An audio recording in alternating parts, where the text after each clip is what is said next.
सबको मेरा प्रणाम। आप सबका मेरे चैनल पे स्वागत है। आप लोगों को एक सोहर गीत सुनाने जा रही हूँ। बहुत प्यारा सोहर गीत है, पूरा सुनेंगी तो खूब आनंद आएगा। और सुन करके जैसा लगेगा कमेंट में बताइएगा। लाइक शेयर सब्सक्राइब जरूर से जरूर करिएगा। संगे बैठल सासू त बहू से या रज कर बहू से या रज कर हो। बहू तो हरी से जरिया काऊ झलकई बहुत नीक लागई बहुत नीक लागई हो।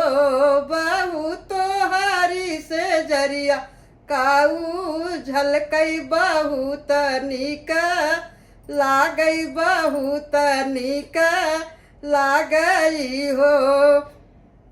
झलकई पिया की पगड़िया हमारे मांगे सिंदूर हमारे मांगे सिंदूर हो। सासू झलकई लालन कलू टुरिया बहुत नीक लागई बहुत नीक लागई हो। सासू झलकई बाबुल कलू टुरिया बहुत नीक लागई बहुत नीक लागई हो।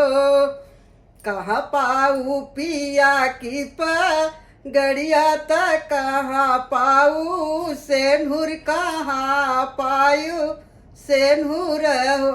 बहुअर कहाँ पाऊ गोदी कला लनवा बहुत नीक लागई बहुत नीक लागई हो। बाबूजी दिहले गड़िया ससुर सिर सिंदूर ससुर सिर सिंदूर हो। सासू भगवान दी है गोदिला लनवा बहुत नीक लागई बहुत नीक लागई हो। सासू भगवान दी है गोदिला लनवा बहुत नीक लागई बहुत नीक लागई हो।